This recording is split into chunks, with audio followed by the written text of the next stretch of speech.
वक्र गीता 18वां प्रकरण सूत्र 50।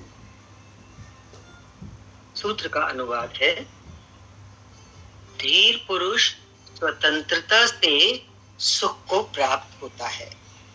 कौन सी स्वतंत्रता? आत्मा की स्वतंत्रता। आत्मा स्वतंत्र है। स्वतंत्रता से परम को प्राप्त होता है। परम परमात्मा स्वतंत्रता से नित्य सुख को प्राप्त होता है। जब सारे बंधन टूट जाते हैं तो वास्तविक सुख, नित्य सुख, सदा रहने वाला सुख तभी प्राप्त होता है। और स्वतंत्रता से परम पद को प्राप्त होता है। व्याख्या देख रहे हैं। आत्मज्ञानी सभी प्रकार के बंधनों से मुक्त हो जाता है। कौन कौन से बंधन है? वासना, कामना, तृष्णा, अहंकार आदि से ही मनुष्य बंधनों का निर्माण कर लेता है। बंधनों का मूल क्या है? हमारी इच्छा, वासना, हमारा अहंकार। इसी से विस्तार होता है बंधनों का। इन बंधनों के कारण ही विषयों की गुलामी उसे सहन करनी पड़ती है। विषयों की गुलामी है ना, संसार में 5 ज्ञानेंद्रियों के 5 विषय में छापे हैं। उनके हम इतने आदी हो जाते हैं कि हम गुलाम हो जाते हैं, माना उनके बिना हम रह नहीं सकते। और फिर उसका फल क्या होता है? इन्हीं से तो सुख दुख, उन विषयों की जो गुलामी हो गई, उन्हीं के लिए फिर पुरुषार्थ करते रहते हैं उन विषयों को प्राप्त करने के लिए। इन्हीं से उसके कर्म बंधन बनते हैं, क्योंकि उन विषयों को प्राप्त करने के लिए, भोगने के लिए उसे कर्म करना पड़ता है। और कर्म तो बंधन का कारण है ही, क्योंकि जब भी हम किसी फल की इच्छा से कर्म करते हैं वो तो बंधन का हेतु बनता ही बनता है। इसी से कर्म करता है और कर्म बंधन बनते हैं, जिसे वह अनेक जन्मों तक भोगता ही रहता है। कब कब किस किस जन्म के किए हुए कर्म हम किस जन्म में भोगते हैं। कौन से कर्म का फल किस जन्म में भगवान हमारे सामने करता है, कुछ हमें तो कुछ पता नहीं। लेकिन जीवन में देखो, सुख दुख यही भोगता रहता है इंसान। और क्या कर रहा है? आत्मज्ञान के बिना इनसे छुटकारा नहीं हो सकता। अब ये जो सुख दुख भोगने की कड़ी है, ये खत्म क्यों नहीं हो रही? अज्ञान के कारण। कौन सा अज्ञान है? आत्मा का, अपने सेल्फ का, अपने स्वरूप का अज्ञान है ना। तो कौन सा ज्ञान चाहिए? अपनी पहचान चाहिए, अपना आत्मज्ञान चाहिए कि मैं वास्तव में कौन हूं। क्या जो खाली दिख रहा हूं वो हूं, या उसके अलावा मेरा कोई अस्तित्व है? वो है तो वो क्या है? आत्मज्ञान। आत्मज्ञान हो तो इस कर्मों का जो बंधन है, जो हमारी इच्छा, वासना, अहंकार के कारण है, वो खत्म हो। ज्ञानी ही इस तत्व को जानकर सर्व बंधनों से मुक्त होकर परम सुख में स्थित हो जाता है। तो परम सुख का राज क्या है? परम सुख का रहस्य है, पहले सारे बंधन तो खत्म हो। और बंधन किस चीज के हैं? बंधन तो हमारे विषयों की जो गुलामी है वही है। इच्छा के कारण विषयों की गुलामी, वो बंधन है। देखो कितना सूक्ष्म है। हर पल, हर मनुष्य के जीवन में यही तो बंधन है। हमें कोई और स्थूल बंधन दिखाई पड़ते हो, ये बंधन वो बंधन, मोटे मोटे तो दिखाई पड़ते हैं, पर ये सूक्ष्म में कौन सी चीज काम कर रही है, जो बंधन को पैदा कर रही है हमारे जीवन में, हमें बांध रही है अंदर ही अंदर, हमें पता भी नहीं लग रहा। गुलामी की जिंदगी। और सुख किसने छुपा हुआ है? सर्व बंधनों से मुक्त होकर ही परम सुख मिलता है। ये जानना है। बंधन रहित हो जाना ही परम स्वतंत्रता है। हमारे देश को स्वतंत्रता मिली, लेकिन हमें मिली, हम स्वयं तो गुलामी में बैठे, विषयों की गुलामी। जब तक एक एक मनुष्य की अपनी स्वयं की गुलामी समाप्त ना हो, तो हम नहीं कह सकते कि वास्तविक रूप में हम स्वतंत्र हुए हैं। बाहर की स्वतंत्रता है वो ठीक है, किसी दूसरे का राज है, हम उसकी गुलामी से दूर हुए, लेकिन हम स्वयं, हमारे ऊपर भी तो कोई राज कर रहा है, हमारी इच्छाएं राज कर रही हैं हमारे ऊपर, वो हमें परतंत्र बनाए हुए हैं। बंधन रहित हो जाना ही परम स्वतंत्रता है, यही तो मुक्ति है। अष्टावक्र गीता में मुक्ति को तो इतने कई कई प्रकार के ढंगों से अष्टावक्र जी ने खोलने की कृपा की है। अब लेने वाले हों, समझने वाले हों और फिर जीवन में उसको इम्प्लीमेंट भी कर लें, एक बार समझ में आ जाए बात, फिर सरल हो जाता है उस पे चलना, उस पे स्थिर होना। चलना भी क्या है, स्थिर होना है। कॉन्सेप्ट्स हैं, हमको रिसीव हो जाए, हमारे लाभ के हों, हमें उनमें सुख मिले, तो हम क्यों ना उनमें स्थित होंगे, कुछ करना भी नहीं पड़ेगा। सिद्ध शिला पर बैठना भी मुक्ति नहीं है। इस पत्थर पे बैठ के वहां पे सिद्धि में प्राप्त हो गई, अब वो शिला सिद्ध हो गई। अब शिला पे जब तक बैठे रहोगे तब तक तो सिद्धि है, सुख है। जैसे ही शिला छोड़ोगे तो फिर वो शक्ति काम नहीं करती। तो कह रहे हैं कि सिद्ध शिला पर बैठना भी तो मुक्ति नहीं है, क्योंकि वहीं बैठना पड़ेगा, वहीं बैठना है। वहां से कहीं अन्यत्र जाओगे तो वो बात नहीं रहेगी, अन्यत्र जाने की कोई विकल्प नहीं है। इसलिए वो सिद्ध शिला भी क्या हो गई, बंधन ही तो है। जहां रहने को मजबूर किया जाए वो कारागृह है, जेल है। मुक्ति कहाँ हुई, स्वतंत्रता कहाँ है? परम पद तो स्वतंत्रता ही है, परम पद। अब कोई सोचता होगा इतना हम शास्त्र सुना है, परम पद, कौन सा परम पद प्राप्त करना है, कहाँ पहुंचना है, कौन सी मंजिल है, उसके लिए क्या क्या करना है, कितना रास्ता तय करना है? कुछ नहीं, स्वतंत्रता प्राप्त करनी है। एक शब्द इस सूत्र में 18वें प्रकरण के 50वें सूत्र में अगर कोई समझ ले कि मुझे तो स्वतंत्रता प्राप्त करनी है, तो गुलामी किसकी है? विषयों की है। विषयों की गुलामी किस कारण से है? मेरी इच्छा वासना अहंकार के कारण से है।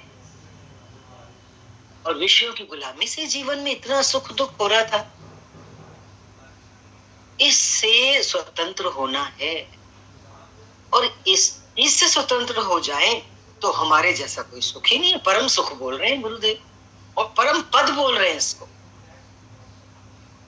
इस गुलामी से स्वतंत्र हो जाना ही परम पद बता रहे, मुक्ति बता रहे हैं। मैं कहती हूँ इससे ज्यादा सरल क्या हो सकता है ज्ञान का रूप।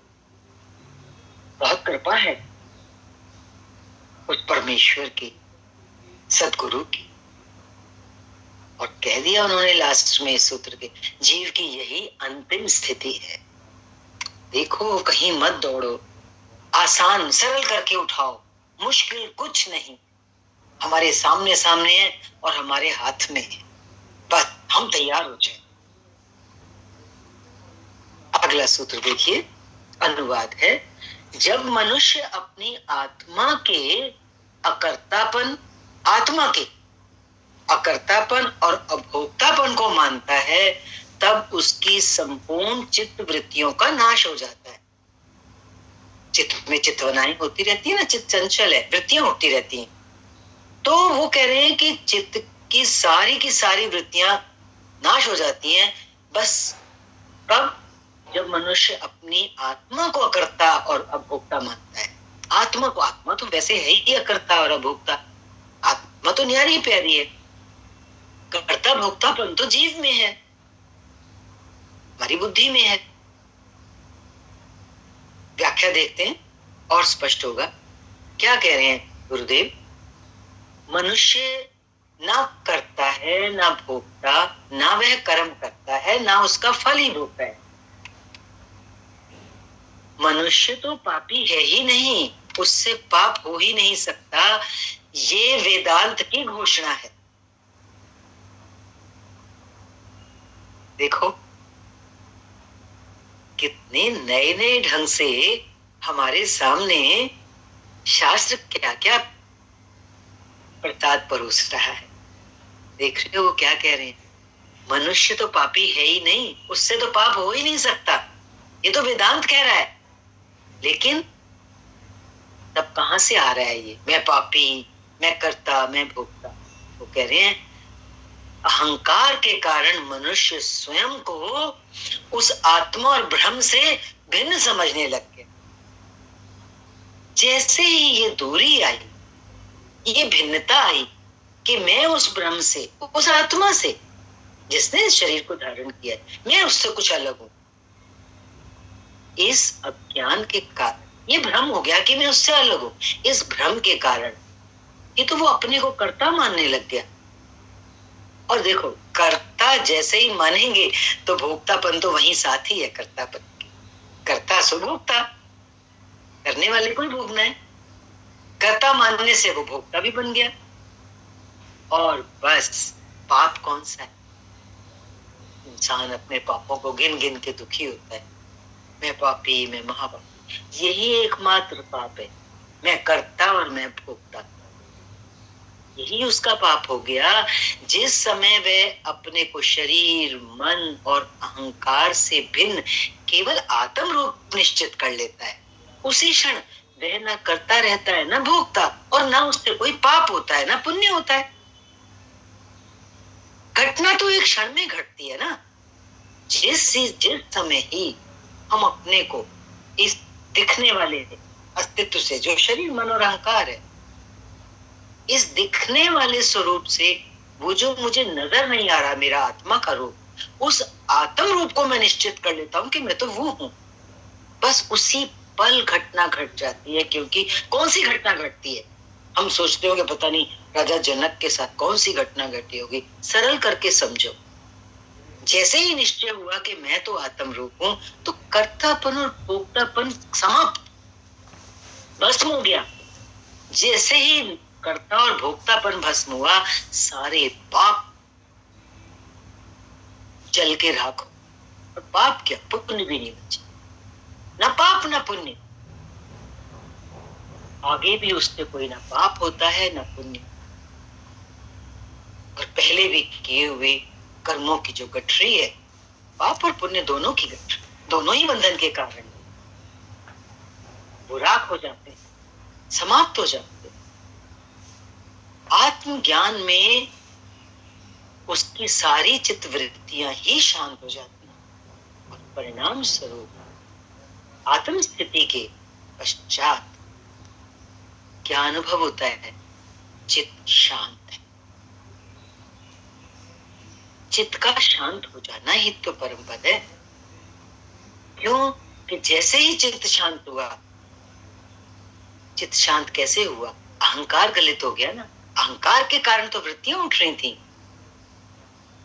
मैं भाव ही समाप्त हो जाता है चित्त शांत होने के बाद।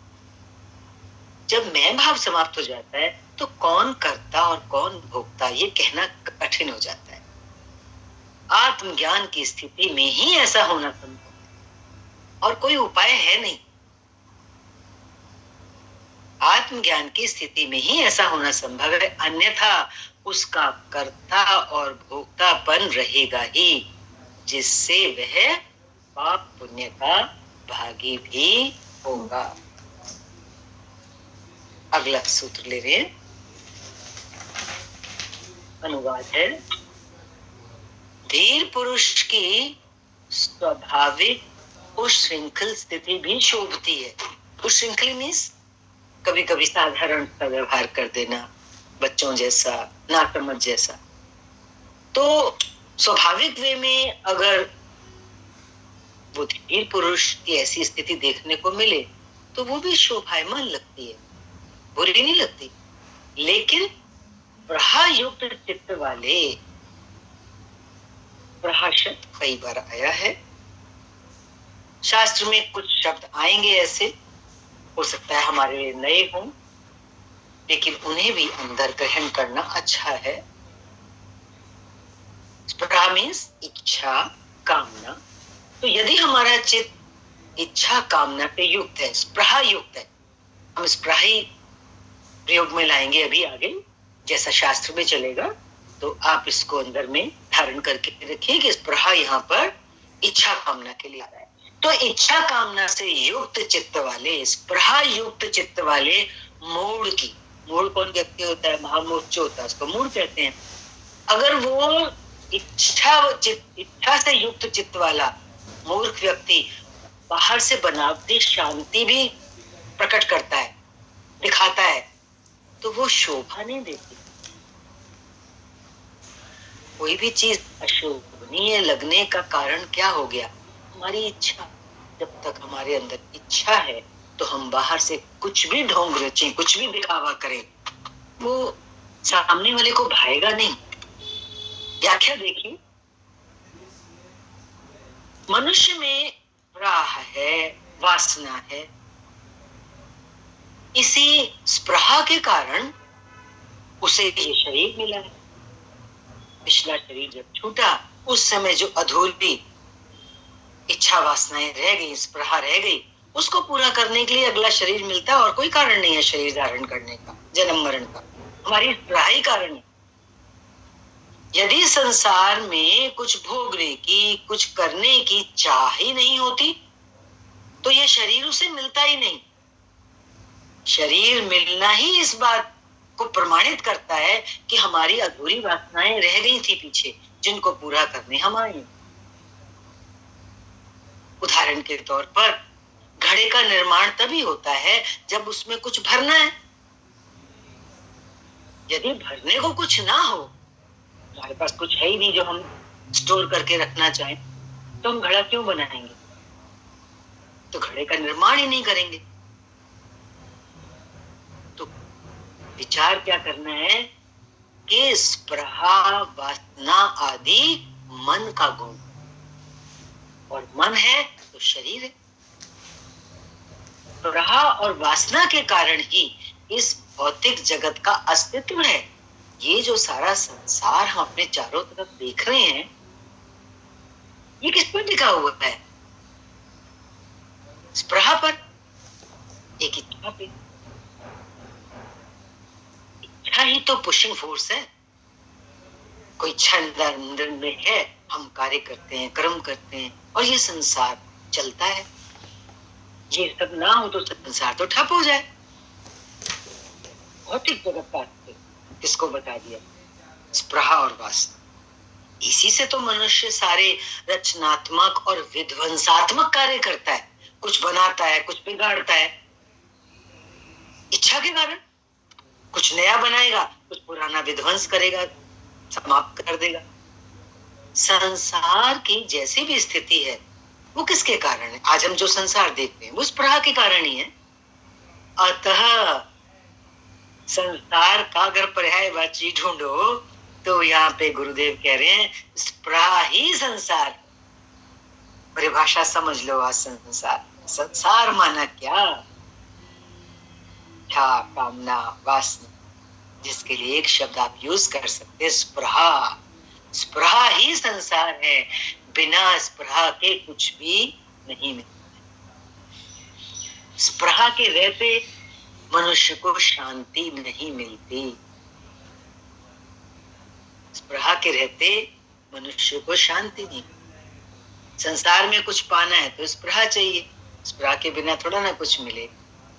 और फिर स्पृहा के रहते कुछ करेंगे संसार को पाने के लिए, तो ये भी तैयार कर लो अपने आप को, फिर शांति नहीं मिल सकती। देखो, हम दोनों चीजों में चलना चाहते हैं। हमारी स्पृहा भी होती है, हम उस स्पृहा को भी प्राप्त करना चाहते हैं और शांति भी पाना चाहते हैं। कैसे मिले? रात और दिन तो कभी मिल नहीं सकते।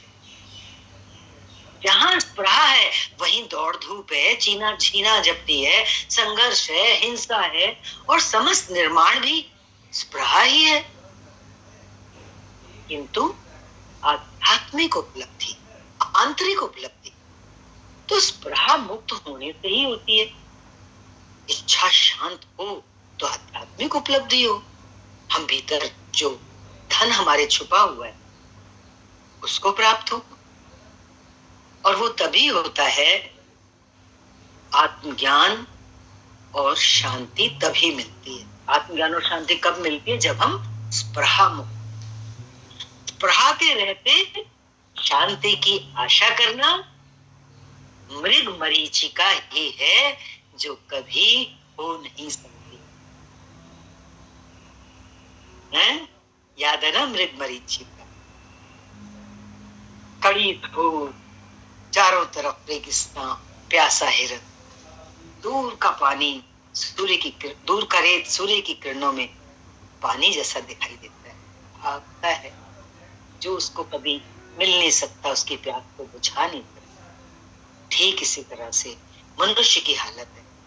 स्पृहा अंदर में है और वो अगर शांति की तलाश करता है तो उसको कभी नहीं मिल सकता। यदि कोई स्पृहा युक्त चित्त वाला कहता है, कह भी देता है कोई कोई, मैं शांत हूं, मुझे शांति का अनुभव हो गया, तो वो तो उसका पाखंड है, वो दिखावा कर रहा है, वो शांति बनावटी ही है, वो शांति का ढोंग कर रहा है।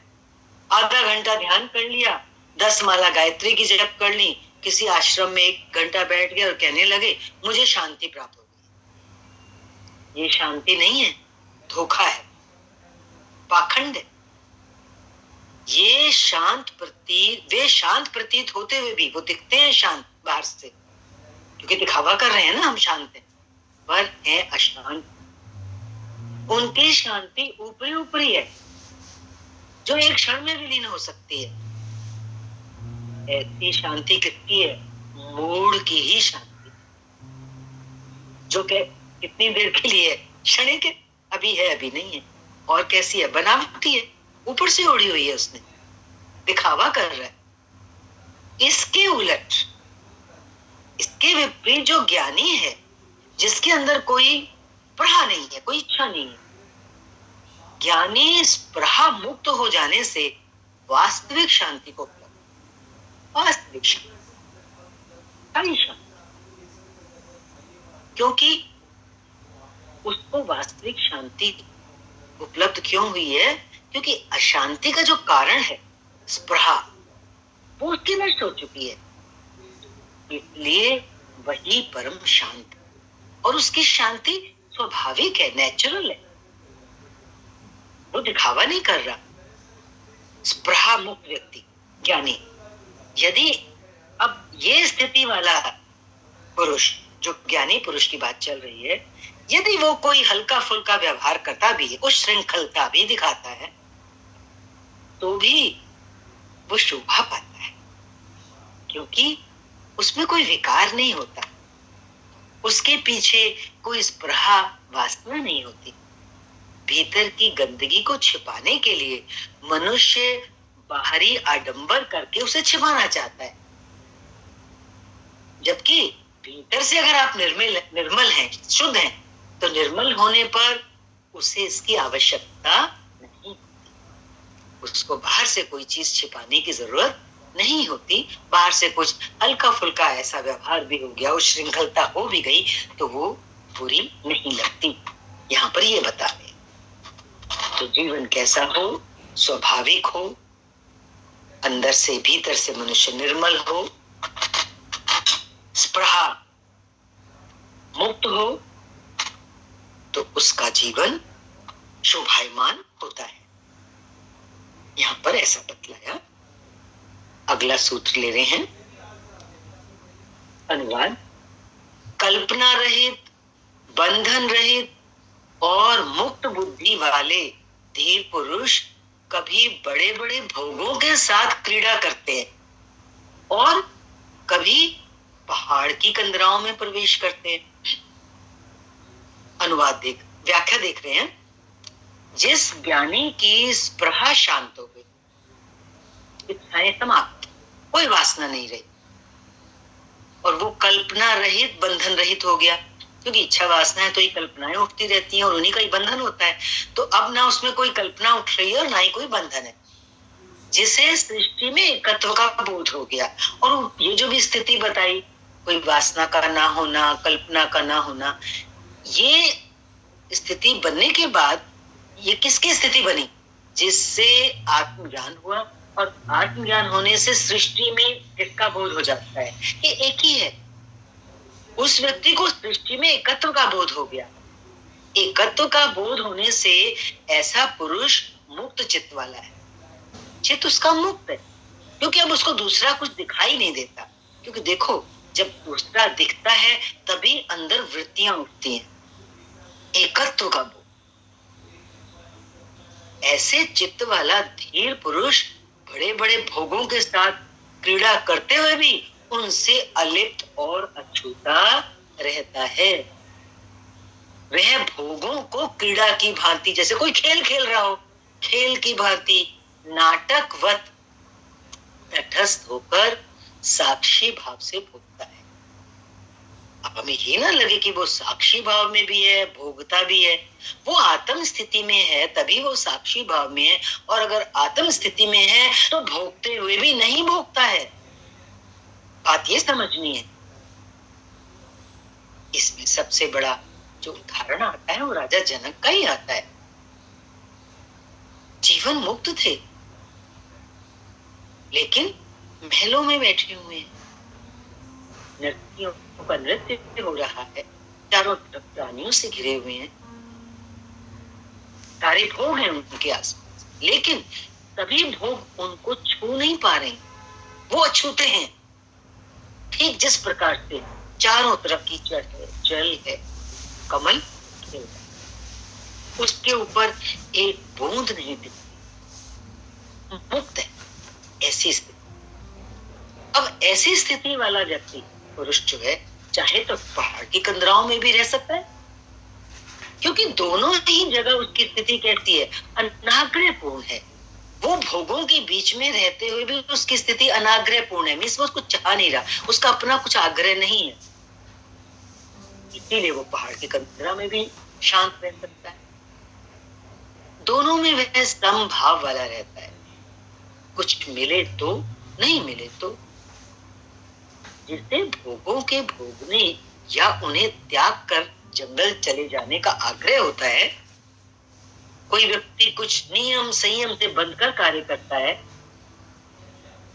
जो सिद्धांतों, मान्यताओं, परंपराओं, रूढ़ियों के अनुसार चलता है, ऐसा व्यक्ति मुक्त नहीं है, वो बंधनग्रस्त है।